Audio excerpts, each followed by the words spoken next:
Hi everyone, it's James here from Pro Tools Expert, back with another gear review. It has been like Christmas round here recently. Boxes coming in, going out again. It's been spectacular. However, spectacular or perhaps exclusive is the word for this one. Down here in the rack, I have one of the very first in the country, probably actually one of the very first out of their production facility. Down here, I have the Antelope Orion32HD. It was announced last week, and I've got one. And quite frankly, they ain't getting it back. So let's go over the specs.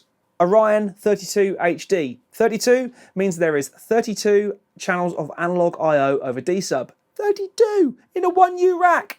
But that's not all. 32 channels of I/O over MADI. Very, very cool. Connectivity to our computer is either via USB 3, yes, USB 3, or, which makes things very interesting, the Mini Digilink connector, which allows us to link it to Pro Tools HDX, HD Native, and HD Thunderbolt Native. We like that. It's almost like the guys at Antelope read my mind before Christmas and have built a product just for me. Absolutely fantastic. And it hooks up to this baby phenomenally. It's absolutely awesome. So in the Orion32HD, we have got all the Antelope loveliness we've come to know and love. We've got their incredible routing configurator thing, which allows us to route pretty much any signal via anywhere to anywhere else in triplicate if we want to. We also have the ability to use built-in effects that are on the DSP chips that are built in to the Orion HD32.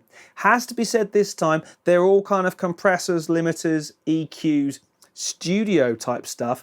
None of the guitar effects or amp models or anything like that that we've seen in the previous reviews that I've done. Mainly because there is no kind of guitar DI input or anything like that. This is not a one-man band kind of unit, I don't think. This is really designed for the serious home studioist, someone who's got a desk, someone who has lots of mic pre's already. I fall into both those categories.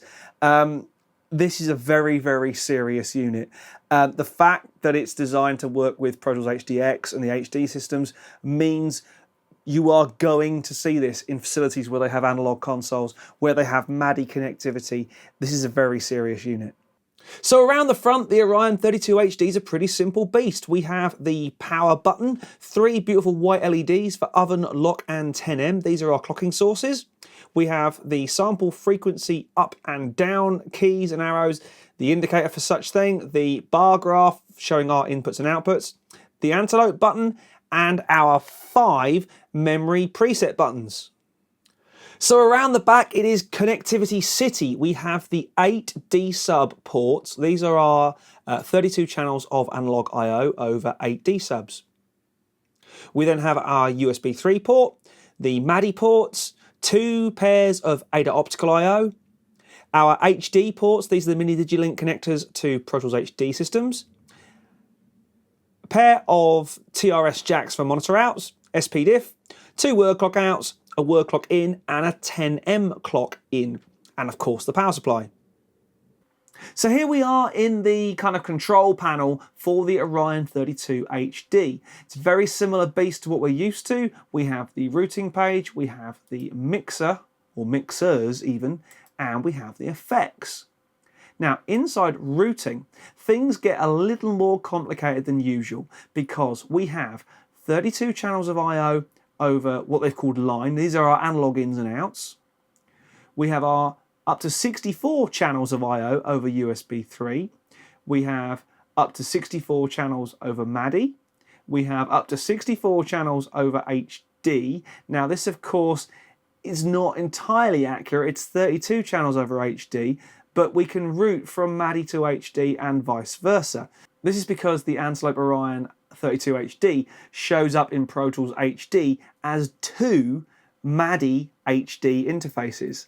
I was expected to see 4 192 kind of HDIO style interfaces, but no, it shows up as 2 MADI interfaces, MADI IOs, which give you 32 channels on each box.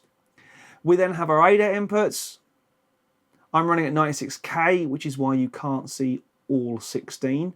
SPDIF IO, AFX, which are our 16 outputs, and we have our mixers.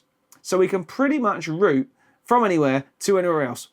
This is what we're used to. In this case, I've just run all the line ins down to the HDX outputs and all the line outs to the HDX inputs. That's all I'm doing at this stage. I'm not going to get too complicated too soon. Now, if you're worried about viewing the routing like this in this kind of configurator page, there is a cross matrix you can use. I find these way more confusing, but hey, different strokes for different folks and all that. Mixer or mixers, we've got 4 of those. Mixer 1 is where their rather lovely reverb sits, the Aura verb. I'm not using any of this stuff this time. I can turn it on and off if I want to. It's kind of cool. But I've got my 4 different kind of monitor Q mixes, if you like. Very, very cool. Effects, I've got 16 slots of effects, and there's loads of them this time. Standard EQ and compressor, but we've also got their vintage EQs, BAE style.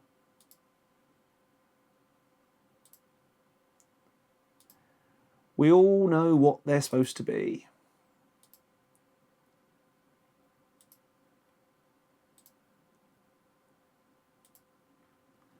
It's very, very cool. And if we don't want those, we can do that. And we've got vintage compressors as well. We know exactly what that's supposed to be. No effects and guitar cabinets in this one. It's not designed for that. This is a studio unit rather than a portable kind of one-man band guitarist unit.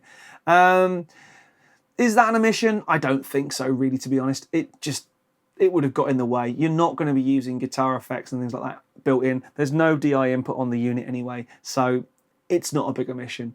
The fact that you've got the 4 mixers and the Aura verb if you want to use it is fantastic.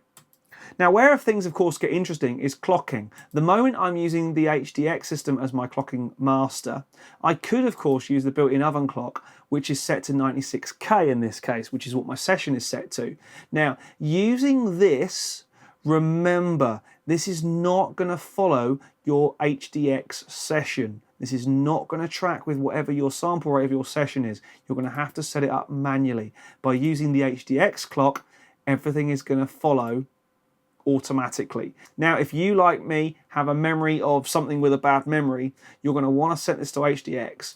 I'm sure over time I will realize that the oven-baked clock is the way to go, but for now I'm happy with the HDX clock and how it's all working together. We have our monitor output because, of course, we have 2 dedicated monitor outputs. And, of course, over here is where things get very interesting. There's built-in oscillators, all that sort of stuff. We can control our sync sources, line outputs, brightness of the unit if we want to, and many and various other things that are Windows based. Now at the moment, I'm having to run the Orion32HD's control panel, this thing, on my radar Windows machine, because at the moment, they haven't got the Mac drivers ready. I'm assured they're on their way, but at the time of making this review, as I say, we are very, very early doors on this one. Only the Windows drivers were available. So I'm having to kind of split between 2 machines. And other than that, it's business as usual. It just works. I've set up a preset. Preset number 1 is my HDX routing, just 1-to-1, pretty much all the way across. As complicated as you want to make it, this thing will allow you to. So as I think you can probably already tell, I am loving this thing and they ain't getting it back. It's like a dream has been answered from a higher level. It means I can connect my Audient console into the 32 channels. Yes, I can run 32. I can use external outboard gear. I've got ADAT inputs. I've got MADI I/O. This thing is seriously built with expandability and kind of future-proofing almost. Yes, I'm kind of surprised they went for a conventional USB 3 kind of connection, especially when you think we've now got USB-C, Thunderbolt 3, all those sort of alternative connections on the horizon. They are starting to come through. But hey, USB 3 is pretty damn quick. And of course, from my point of view, it's an alternative to a 2U HDIO box or any of the other kind of third parties that are now making connectivity for the Avid HDX system. 64 channels of I/O over Pro Tools HDX. It's a no-brainer. It's not going anywhere, and it's 1U. And actually, at the moment, we've seen some initial pricing. It's pretty competitively priced. I'm not going to go through all the prices for all the regions, but we're not talking silly money. I think pound for pound, this is the way to get a large amount of I/O into and out of Pro Tools. I think this is probably the cheapest way of doing it. 32 channels for under €4,000, in fact, well under €4,000. It's an awesome piece of kit. It has to be said, I had the initial panic of, oh my God, it's not working. Now that is because I'm an idiot and I didn't actually think to look at the configurator kind of the cross matrix page first and look what was routed where. All I saw was red lights everywhere and chaos. You can't do that with this thing. It does take a bit of time. I should have known better. Antelope, I'm sorry for the amount of pain I probably caused your tech support team. But once you get into its headspace, it's awesome. So, of course, there is a track. There's always a track. This one was fun because I wanted to get away from metal and stuff like that, like the last couple of reviews I've done. So we had some fun. Drums, 2 guitars, bass, in fact 3 guitars, a lead guitar, 2 rhythm parts. And this is a great fun track. If you've heard a lot of my reviews and some of the ones I've had done recently with this baby, I think this is probably some of the best sounding stuff I've done. The drums sound great. It's kind of my benchmark, really. If the drum sound is good, everything else is going to follow suit. I'm using some new toys on this one again. I'm using the Warm Audio WA87 mics for my overheads. They sound absolutely fantastic. A review to follow on those fairly shortly. Some pedals, some guitar stuff. Just throwing the kitchen sink at it, really, to mess around. I didn't dive too deeply into the effects and things like that because, quite frankly, Antelope just keep bringing on more of these effects. They sound great. I'm not going to say they sound as authentic as other brands. You know, I'm saying UA. They sound really good, but they're not quite on the money with regard to the authenticity of what they're supposed to be modelled on. They sound good, but yeah, you know where I'm going. I'm fairly sure, because this is one of the very early units, they're going to sort that whole paint rippling thing out. It's not off-putting, but when you look closely, you can see a kind of smeary finish on the actual unit itself. I'm pretty sure that's because this is either a beta or a release candidate unit. It wouldn't be the end of the world, but all their other units look so great. I'd be surprised if this one didn't look equally so. I love it. What can I say?